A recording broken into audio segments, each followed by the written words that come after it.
मैं Akshay Narayan Pareek, assistant professor sociology, government college Bundi. एक बार पुनः आप सभी का स्वागत करता हूं राजकीय महाविद्यालय बूंदी के ऑफिशियल यूट्यूब चैनल में।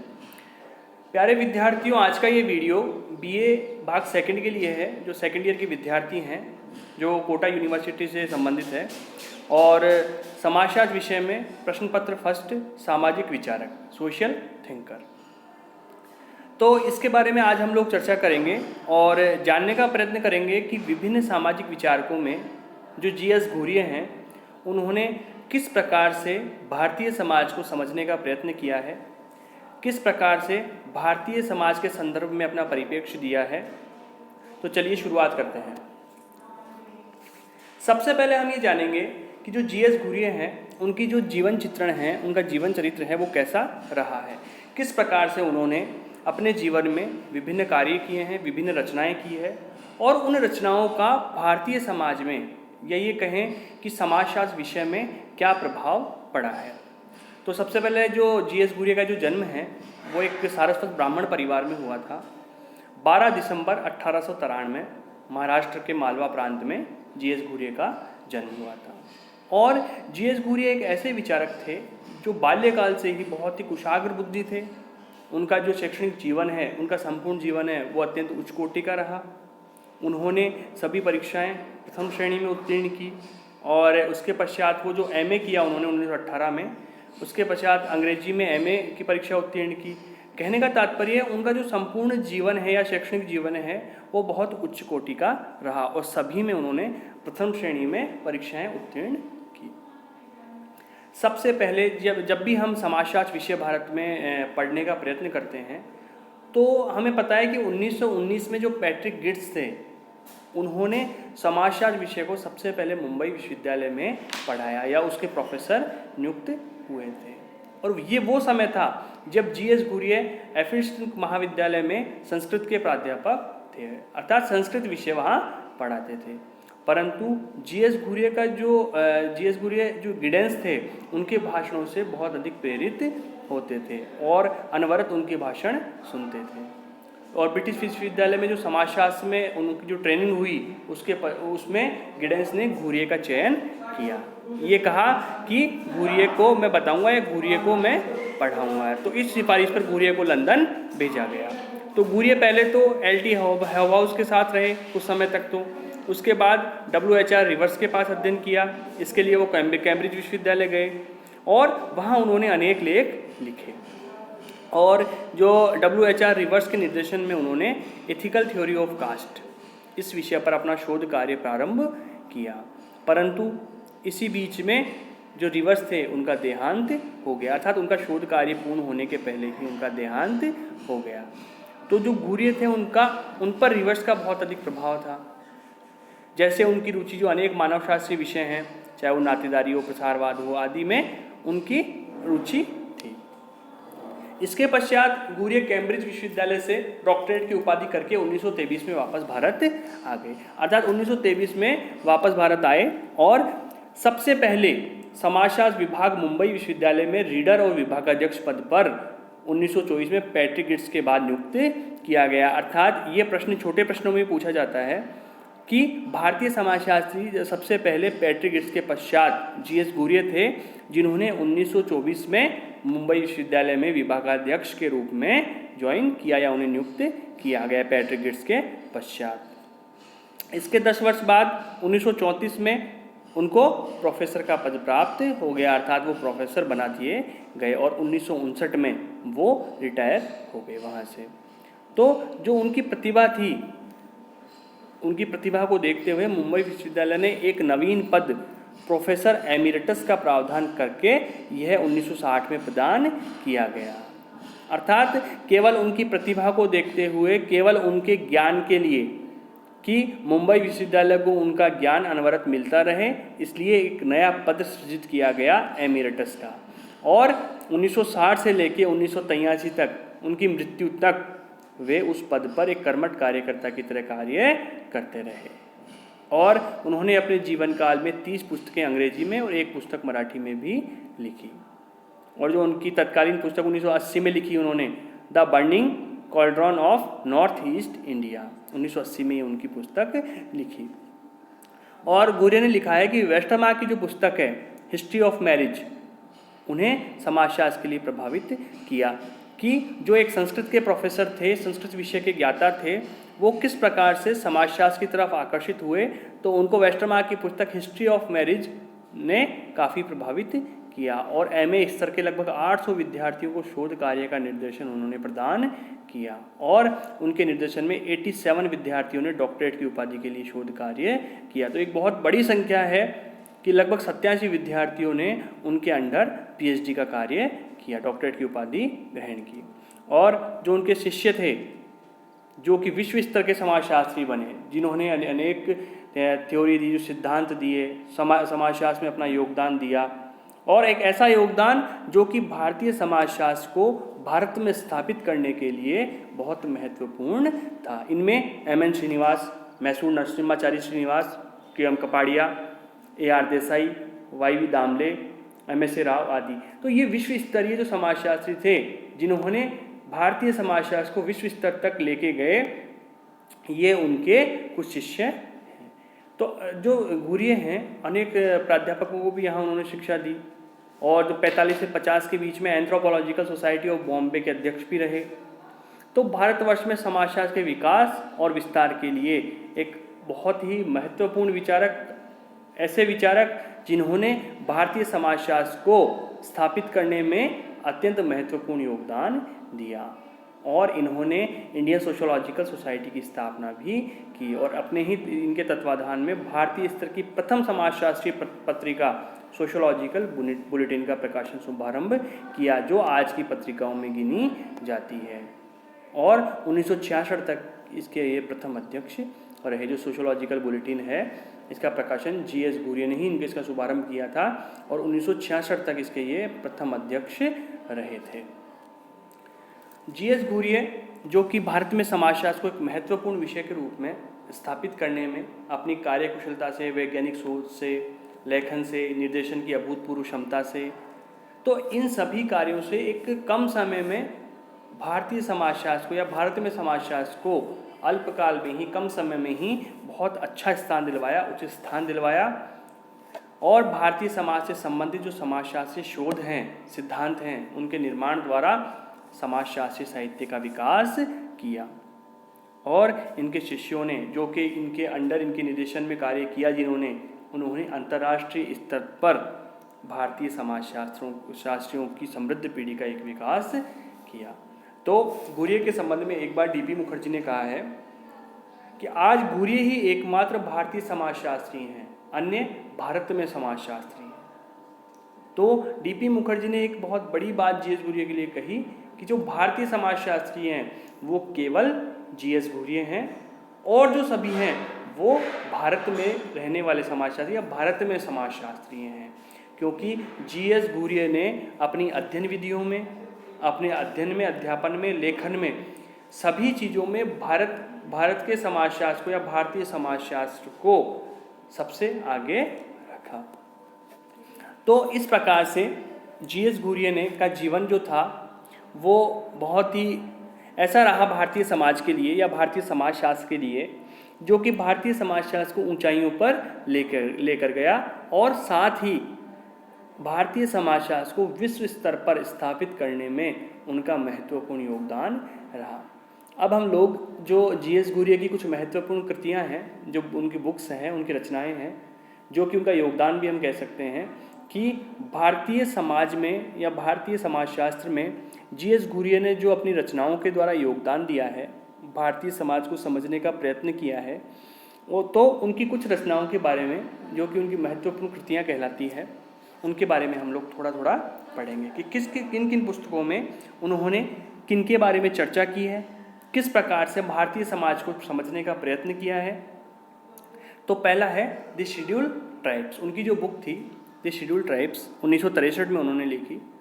तो इसमें भारत की जो जनजातियां हैं, उनकी समस्याओं और उनके समाधान के बारे में उन्होंने चर्चा की है, कि जो भारत में रहने वाली जनजातियां हैं, जो कि तत्कालीन समय में मुख्यधारा से काफ़ी दूर थी, किस प्रकार से, किन कठिनाइयों के बाद किन कठिनाइयों से जूझकर वो मुख्य धारा में जुड़ने का प्रयत्न करती थी। तो भारतीय जनजातियों के संबंध में जीएस घुरिये ने उनकी समस्याओं के और उन समस्याओं के समाधान के बारे में विस्तार पूर्वक चर्चा की है। तो उनकी जो ये पुस्तक है वो पहले the Aboriginals so called and their future के नाम से थी, उसका संशोधित और परिवर्धित संस्करण था जो कि द शेड्यूल्ड ट्राइब्स के रूप में आया, और इसमें कुछ प्रमुख जनजातियों के सामाजिक संगठन, धर्म, नातेदारी, परिवार, विवाह आदि का संपूर्ण विवरण दिया गया है कि किस प्रकार से भारतीय जनजातियों का संरचनात्मक पक्ष है, किस प्रकार से प्रकार्यात्मक पक्ष है, और उनकी जो संरचना है वो किस प्रकार से भारतीय समाज से जुड़ी है और किस प्रकार से उनकी समस्याओं का समाधान किया जा सकता है। इन सभी के बारे में उन्होंने चर्चा की है। यदि हम उनकी पुस्तक के अध्यायवार देखें कि उन्होंने इस पुस्तक में क्या बताया है, तो पहले अध्याय में तो उन्होंने जनजातियों के विभिन्न नाम जैसे जनजाति, आदिवासी, मूल निवासी, अनुसूचित जनजातियों आदि की विवेचना की है। तो भारत के विभिन्न जनगणना प्रतिवेदनों में इनके लिए प्रयुक्त किए गए नामों का भी उल्लेख किया गया है। जो दूसरा अध्याय और 2 और 3 उसमें जनजातियों का अन्य लोगों से जैसे हिंदू, ईसाई आदि के संपर्क के क्या परिणाम हुए और उन संपर्क होने के परिणाम स्वरूप कौन कौन सी समस्याएं उत्पन्न हुई, उनके कौन से तनाव ऐसे उत्पन्न हुए, उनका वर्णन किया है। जनजातियों के प्रति अंग्रेजों की नीति का वर्णन अध्याय 4 और 5 में किया गया है कि जो अंग्रेजी सरकार थी उन्होंने किस प्रकार से जनजातियों को महत्व दिया अथवा नहीं दिया, या अंग्रेजों के संपर्क से कौन सी ऐसी कठिनाइयां हैं जो जनजातियों का उनको सामना करना पड़ा। अध्याय 7 में विभिन्न विद्वानों के दृष्टिकोणों को देने के साथ साथ घुरिये ने अपना मत भी व्यक्त किया कि जनजातियों के विषय में जो और विद्वान हैं वो किस प्रकार से सोचते हैं, उनके क्या दृष्टिकोण हैं, उनका क्या नज़रिया है जनजातियों को देखने का। इसके साथ साथ घुरिये ने अपना मत भी व्यक्त किया कि वास्तव में जनजातीय जो है भारतीय समाज है उसमें जनजातियों का क्या महत्व है, क्या संरचना है उनकी, क्या स्वरूप है, क्या उनका कार्यात्मक ढांचा है। इन सभी के बारे में घुरिये ने अध्याय 7 में चर्चा की है। अध्याय 8 से 11 में घुरिये ने भारत की प्रमुख जनजातियों के सामाजिक और धार्मिक जीवन, उनकी सामाजिक संरचना, संगठन, विवाह, परिवार, नातेदारी आदि की विवेचना की, अर्थात उनका सामाजिक सांस्कृतिक स्वरूप कैसा है इसका अध्ययन उन्होंने अध्याय 8 से 11 में किया है। उन्होंने वेरियर, एल्विन, हट्टन और मजूमदार आदि वैज्ञानिकों के द्वारा सुझाए गए जनजातियों की समस्याओं के समाधान का मूल्यांकन किया है और ये भी बताया है कि किस प्रकार से जनजातियों की समस्याओं का समाधान हो सकता है। और उन्होंने कहा कि जनजातियों को सामाजिक, धार्मिक, सांस्कृतिक, आर्थिक सभी समस्याओं के समाधान के लिए हिंदू समाज के साथ आत्मसात कर लेना चाहिए। अर्थात घुरिये इस बात के पक्षधर थे कि जो जनजातियां हैं उनको यदि वो हिंदू समाज के साथ स्वयं को शामिल कर लेगी या उनमें अपने स्वयं को जोड़ लेगी तो वो उनके विकास के लिए, उनके निरंतर हो रहे जो शोषण है उससे मुक्ति दिलाने के लिए ये सब पर्याप्त होंगे। अर्थात उन्होंने हिंदू समाज में जनजातियों के विलय की बात कही कि जनजातियों को हिंदू समाज के साथ विलय कर लेना चाहिए यदि उनको अपनी समस्याओं से उभरना है। तो यदि हम जनजातियों के बारे में विस्तृत अध्ययन करना चाहते हैं तो उनकी ये जो पुस्तक है द शेड्यूल्ड ट्राइब्स, इसका अध्ययन हम लोगों को करना चाहिए। दूसरी है races relationship in Negro Africa. तो घुरिये ने इस पुस्तक में अफ्रीका में प्रजाति पर आधारित भेदभाव तथा निग्रो समस्याओं पर प्रकाश डाला, उसका विश्लेषण किया और जो दक्षिण अफ्रीका में प्रजातीय तनाव थे उनको समझने का प्रयास किया कि वास्तव में रंग के आधार पर, प्रजाति के आधार पर जो भेदभाव है वो क्यों है, उसके क्या कारण हैं, उसके क्या परिणाम हैं और उसके क्या समाधान हो सकते हैं। इन सभी के बारे में उन्होंने अपनी इस पुस्तक में चर्चा की है। अगली है इंडियन साधुज, भारतीय साधु 1953। ये भी उनकी एक महत्वपूर्ण पुस्तक थी। उन्होंने जो भारतीय साधु हैं, भारत में साधुवाद है, साधुओं का उत्थान है, साधुओं का इतिहास है और साधुओं के जो कार्य हैं और वर्तमान में हिंदू साधुओं के संगठन पर प्रकाश डाला है कि किस प्रकार से साधुओं का संगठन होता है, उनका क्या महत्व है। हिंदू समाज में जो साधु हैं, हिंदू धर्म में जो साधु हैं उनका कैसा संगठन है, उनकी कैसी कार्यप्रणाली है, इन सभी पर प्रकाश डाला है। और इस पुस्तक में उन्होंने 13 अध्याय लिखे हैं भारतीय साधुओं के संदर्भ में। तो इनके जो अनेक जो गुरिया ने भारत में विभिन्न संप्रदायों और पंथों का भी विस्तार पूर्वक विवेचन किया है।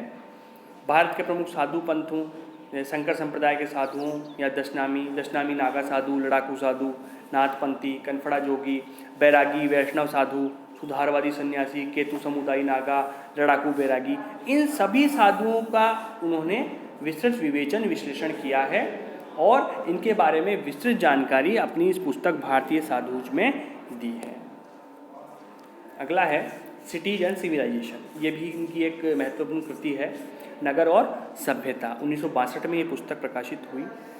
तो इसके अंतर्गत उन्होंने नगरीय समाजशास्त्र के क्षेत्र में एक महत्वपूर्ण योगदान दिया है और 11 अध्यायों में नगरों के प्राकृतिक इतिहास, अमेरिका और इंग्लैंड के नगरों का इतिहास, भारत के नगरों की स्थिति और वृद्धि नगर की राजधानियों तथा विशाल महानगरों की जो रूपरेखा है उसकी विवेचना की है।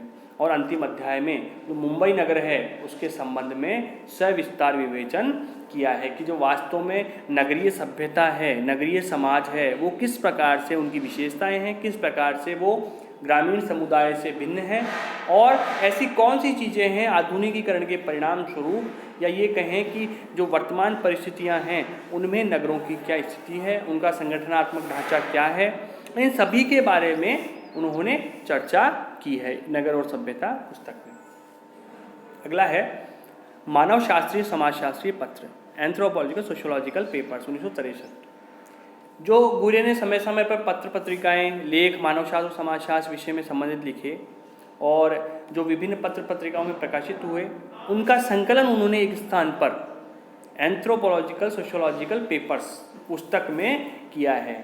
और इस पुस्तक में 17 विषयों पर 17 अध्यायों के लेख प्रकाशित किए गए हैं, जैसे भारत में द्वैत संगठन, काठियावाड़ में ममेरे फुफेरे भाई बहनों का द्वैत संगठन, नातेदारों का नामकरण, विवाह की आयु, भारत में विवाह और वैधव्य, मिश्र की नातेदारी तथा भारत की दाह प्रक्रियाएँ, मानव नाल को पृथक करना, सामाजिक कार्य एवं समाजशास्त्र, सामाजिक श्रेणी के रूप में मित्रता, भारतीय परंपरा, भारतीय एकता, मूल्य और समाज, शैली और सभ्यता, नवाचार और गतिशीलता का समाजशास्त्र। तो इस पुस्तक में उन्होंने सभी लेखों को, अपने सभी लेखों को एक जगह एकत्रित करके और एक संकलन का रूप दिया है। अगला है संस्कृति और समाज, कल्चर एंड सोसाइटी। तो यदि बात की जाए तो गुरिया ने कल्चर और सोसाइटी पुस्तक में सामाजिक विघटन के कारण संस्कृति के समक्ष आने वाली समस्याओं का विश्लेषण किया है कि जो सामाजिक विघटन जो होता है, जो समाज टूटता है, चाहे वो पारिवारिक विघटन हो चाहे सामाजिक विघटन हो, तो उसका क्या प्रभाव पड़ता है, उससे कौन सी समस्याएं उत्पन्न होती है।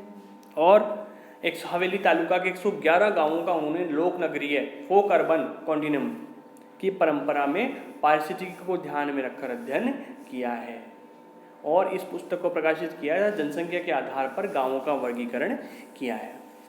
कहने का तात्पर्य है उन्होंने गांवों का वर्गीकरण किया है कि किस प्रकार से गांव और नगर दोनों का यदि हम देखें कि किस प्रकार से गांव और नगर दोनों मिक्स हैं या कहीं हम देखने को मिलता है जहां गांव और नगर दोनों की परंपराएं देखने को मिलती है, दोनों की सभ्यताएं देखने को मिलती है। तो इस प्रकार से उन्होंने ग्राम और नगर को, ग्राम नगर सातत्य का भी वर्णन किया है। तो अपनी कल्चर और सोसाइटी पुस्तक में उन्होंने इसके बारे में विस्तृत चर्चा की है। तो ये जीएस घुरिये का प्रारंभिक स्वरूप या प्रारंभिक जीवन चित्रण, साथ ही जीएस घुरिये की रचनाएं। कई बार यदि परीक्षा के दृष्टिकोण से हम देखें तो कई बार ये प्रश्न पूछा जाता है कि जीएस घुरिये का जीवन चित्रण और उनकी प्रमुख रचनाओं पर प्रकाश डालिए। वैसे जीएस घुरिये पर जो अधिकतर प्रश्न होता है वो उनकी जाति व्यवस्था से संबंधित, जाति व्यवस्था पर किस प्रकार से जीएस घुरिये ने अपना मंतव्य दिया है, किस प्रकार से भारतीय जाति व्यवस्था को समझने का प्रयास किया है, भारतीय जाति व्यवस्था के अंतर्गत जो विशेषताएं हैं उनको जानने का प्रयास किया है। इस प्रकार से जीएस घुरिये ने अपनी पुस्तकों में विभिन्न विषयों में भारतीय दृष्टिकोण को ध्यान में रखते हुए कार्य किया है और अपना अभूतपूर्व योगदान दिया है। भारतीय समाजशास्त्र को स्थापित करने में महत्वपूर्ण भूमिका अदा की है। तो आज की वीडियो में बस इतना ही। बहुत बहुत धन्यवाद।